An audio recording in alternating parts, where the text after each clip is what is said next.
Hi friends, welcome back to my channel Rish's Corner. Hope you are doing well. ഇന്ന് ഞാൻ വന്നിരിക്കുന്നത് ഒരു pickle അച്ചാറിൻ്റെ recipe ആയിട്ടാണ്. അതും വളരെ ഈസി ആയിട്ട് തന്നെ നമുക്ക് ചെയ്തെടുക്കാൻ പറ്റുന്ന ഒരു റെസിപ്പിയാണ്. ഇതാണ് ഇന്നത്തെ നമ്മുടെ റെസിപ്പി, വടുകപ്പുളി അച്ചാറാണ്. അപ്പോൾ ഇതെങ്ങനെ ഉണ്ടാക്കുന്നതെന്ന് നോക്കാം. ഇതിനു വേണ്ട ഇൻഗ്രീഡിയൻസ് ഇതൊക്കെയാണ്. ഒരു വടുകപ്പുളി എടുത്തിട്ടുണ്ട്, കുറച്ച് കറിവേപ്പില, ഒരു സ്പൂൺ കടുക്, 1.5 സ്പൂൺ മുളക് പൊടിയാണ് എടുത്തിരിക്കുന്നത്, കുറച്ച് വറ്റൽമുളക് എടുത്തിട്ടുണ്ട്, ഒരു പിടി വെളുത്തുള്ളി തൊലി കളഞ്ഞ് 2ആയി കട്ട് ചെയ്തെടുത്തിട്ടുണ്ട്, ഉലുവ വറുത്ത് പൊടിച്ചത് 1/2 ടേബിൾ സ്പൂൺ, അതുപോലെ കായം MT ആണ് എടുത്തിരിക്കുന്നത്. നല്ലപോലെ തിളപ്പിച്ച് ആറിയ വെള്ളമാണ് കുറച്ചെടുത്ത് വെച്ചിട്ടുണ്ട്, ഒരു 1/2 കപ്പാണ് എടുത്തിരിക്കുന്നത്. ഇനി നമുക്ക് വടുകപ്പുളി കട്ട് ചെയ്തെടുക്കാം. ആദ്യം ഇതിൻ്റെ 2 വശവും കട്ട് ചെയ്ത് കളയണം. ഇനി നമുക്കിതിൻ്റെ തൊലിയൊന്ന് ചെത്തി കൊടുക്കാം. ഞാൻ ഇതുപോലെയാണ് എടുക്കുന്നുള്ളത്. അപ്പോൾ ആ മുകളിലെ ആ ഒരു മഞ്ഞ കളർ മാത്രമേ ഞാൻ എടുക്കുന്നുള്ളൂ. ലൈറ്റായിട്ടൊന്ന് നമുക്ക് ഇതിൻ്റെ ആ തൊലി ഒന്ന് ചെത്തി കൊടുക്കാം. അതിനു മുന്നേ എൻ്റെ ചാനലിനെ സപ്പോർട്ട് ചെയ്ത എല്ലാ കൂട്ടുകാർക്കും ഒരുപാട് നന്ദിയുണ്ട്. ഇനി ഇതുപോലെ തന്നെ സപ്പോർട്ട് ചെയ്യണം. ഈ ഒരു വീഡിയോ നിങ്ങൾക്ക് ഇഷ്ടമായെങ്കിൽ ലൈക്ക് ചെയ്യണം, അതുപോലെ ഷെയർ ചെയ്യണം. നിങ്ങളുടെ ഫീഡ്ബാക്ക് എന്നെ കമൻറ്റിലൂടെ അറിയിക്കാൻ മറക്കരുത്. ഇപ്പോൾ ഇതിൻ്റെ തൊലിയൊക്കെ കളഞ്ഞിട്ടുണ്ട്. ഇനി നമുക്കിതൊന്ന് കട്ട് ചെയ്തെടുക്കണം.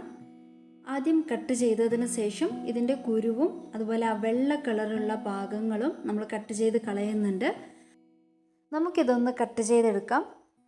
ഇതുപോലെ കട്ട് ചെയ്തതിന് ശേഷം അതിൻ്റെ കുരുവും അതുപോലെ ആ വെള്ള കളറുള്ള ഭാഗവും ഞാൻ കട്ട് ചെയ്ത് കളയുന്നുണ്ട്. അപ്പോൾ ഇതുപോലെയാണ് കട്ട് ചെയ്തെടുക്കേണ്ടത്. എന്നാൽ ഞാനിതൊന്ന് കട്ട് ചെയ്തെടുത്തോട്ടെ. ഇതുപോലെയാണ് കട്ട് ചെയ്തെടുക്കേണ്ടത്.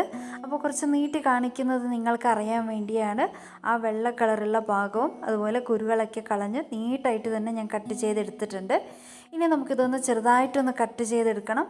അപ്പോൾ നിങ്ങൾക്ക് വേണ്ട വലുപ്പത്തിൽ നിങ്ങൾക്ക് കട്ട് ചെയ്തെടുക്കാവുന്നതാണ്. ഞാൻ ഈ ഒരു വലുപ്പത്തിലാണ് കട്ട് ചെയ്തെടുക്കുന്നുള്ളത്. നമുക്കെല്ലാം ഇതുപോലെ തന്നെ കട്ട് ചെയ്തെടുക്കാം. ഇപ്പോൾ എല്ലാം കട്ട് ചെയ്തെടുത്തിട്ടുണ്ട്. നമുക്കിതൊരു ബൗളിലേക്ക് മാറ്റാം. ഈ ഒരു വലുപ്പത്തിലാണ് ഞാൻ കട്ട് ചെയ്തെടുത്തിരിക്കുന്നത്. ഇനി സ്റ്റൗ ഓൺ ചെയ്ത് ഒരു പാൻ വെച്ച് കൊടുക്കാം. ചൂടായതിന് ശേഷം അതിലേക്ക് ഒരല്പം നല്ലെണ്ണയാണ് ഒഴിച്ചു കൊടുത്തിരിക്കുന്നത്. പിന്നീട് നമ്മൾ 1.5 സ്പൂൺ മുളക് പൊടി എടുത്ത് വെച്ചിരുന്നു, അതിലേക്ക് ഇട്ട് കൊടുത്ത് നമുക്ക് നല്ലപോലെ ഒന്ന് ഫ്രൈ ചെയ്ത് കൊടുക്കാം.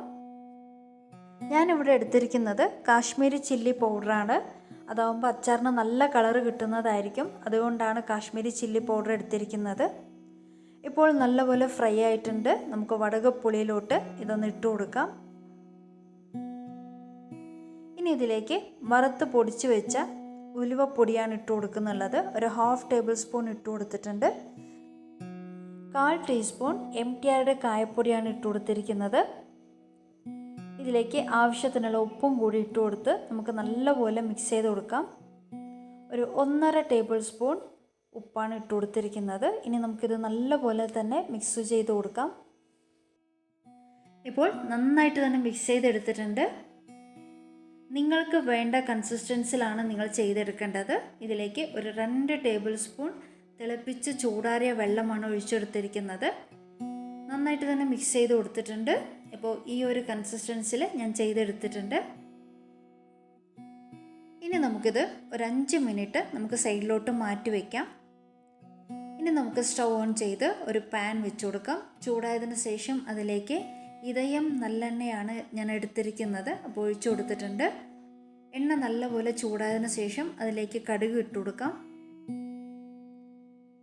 1 സ്പൂൺ കടുകാണ് ഇട്ട് കൊടുത്തിരിക്കുന്നത്. കടുക് നല്ലപോലെ പൊട്ടിയതിന് ശേഷം ഇതിലേക്ക് കുറച്ച് കറിവേപ്പില ഇട്ട് കൊടുക്കാം. കറിവേപ്പില കൈകൊണ്ട് തന്നെ നമ്മളിങ്ങനെ കട്ട് ചെയ്തിടുന്നത് കൊണ്ട് നല്ലൊരു ഫ്ലേവർ ആയിരിക്കും. കറിവേപ്പില ഇട്ട് കൊടുത്തിട്ടുണ്ട്. ഇനി നമുക്കിതിലേക്ക് ഇട്ട് കൊടുക്കേണ്ടത് വറ്റൽ മുളകാണ്. ഇതിൻ്റെയൊക്കെ ക്വാണ്ടിറ്റി നിങ്ങൾക്ക് കൂട്ടിയും കുറച്ച് ഇട്ട് കൊടുക്കാവുന്നതാണ്. വറ്റൽ മുളക് ഇട്ട് കൊടുത്തതിന് ശേഷം നമ്മൾ അരിഞ്ഞു വെച്ചിരുന്ന വെളുത്തുള്ളി ഇതിലേക്ക് ഇട്ട് കൊടുക്കുന്നുണ്ട്. നന്നായിട്ട് തന്നെ ഫ്രൈ ചെയ്തെടുക്കണം. അതിലിട്ടിരിക്കുന്ന കരിവേപ്പില നല്ല മൊരിഞ്ഞ് വരുന്ന രീതിയിലാണ് നമ്മളിത് ഫ്രൈ ചെയ്തെടുക്കേണ്ടത്.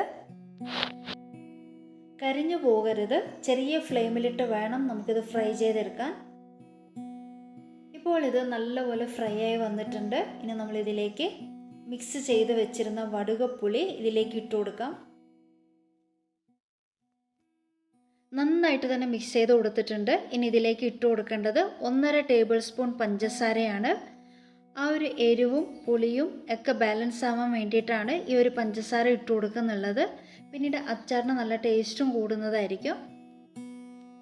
ഞാൻ ഇതിലേക്ക് ഒരു 1/4 ടീസ്പൂൺ മഞ്ഞൾപ്പൊടി ആഡ് ചെയ്ത് കൊടുക്കുന്നുണ്ട്.